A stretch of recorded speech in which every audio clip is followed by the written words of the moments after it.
Hello friends, this is for the first time that I am going to talk about my research work. And I hope all of you get the proper insight of how the things have proceeded during the course of last 10-15 years and how I could come to this level whereby I am trying to provide a solution to the problem of traders. During the course of my research work, which extended more than 25 years, I had to learn each and every technique which is developed by the technical analysts for evaluating the markets, for analyzing the markets. And I started it somewhere in 1993. When I saw these charts for the first time, it was love at first sight. Like I realized that I've got my life's mission. But the excitement was such that within first 3 years or 4 years, I just went mad after it. And within no time, I became bankrupt. It was 97, I think. 4 years time was there. Many things happened. But then I was working on technical analysis and I was trying to understand things, use them in practice, and suddenly it all happened. It was a very difficult phase in my life. But that was the time when I decided that if this subject is my passion, then I have to learn it properly. And therefore, I started from the scratches.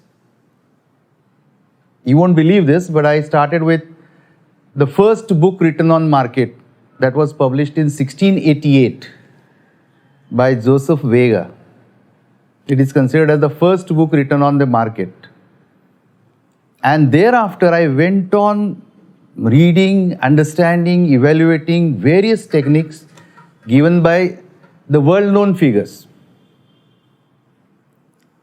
The first to come in my life was Homa, a Japanese rice trader who later on developed Sakata system, candlestick charting, and all the Japanese charts, one by one I had to learn. Those charts were not known previously. It was in 90s when Steve Nissen translated the Japanese books into English that the Western world got to know about it. And one by one, you can see the chart, research expedition to Sigma line trading. You can see that I started in 93. I was down in 97. And from that time onwards, things started changing. And one by one, all these people started coming in my life. I spent a lot of time in learning about Dow theory. There were people like Hamilton and Robert Ray and Nelson. Actually, Nelson was the first person to write about Dow theory in 1903. Step by step, I went on learning Dow. Then the contributions made to Dow theory by Hamilton and Robert Ray. Then came Schobacker. Schobacker was the man who was given, if you have learned chart patterns, they were given by Schobacker. Later on published by Edwards and Magee, somewhere in 40s. But he was the guy who wrote about it. And in this way, you can see in the slide, one by one, all these people came in my life. I am repeating this because these are the people, prominent people. But along with them, number of big, you will realize it when you look at my PhD thesis, references of 650 books and literally hundreds of research papers, publications, and whatnot, lecture notes. I was not PhD till that time. I registered for PhD in 2008. But prior to that, I had completed the entire work of understanding various techniques. But I was not confident enough to analyze them, evaluate them, criticize them, and reject them. This was absolutely necessary initially, but I couldn't do it. When the PhD work started, in PhD work, there is one point.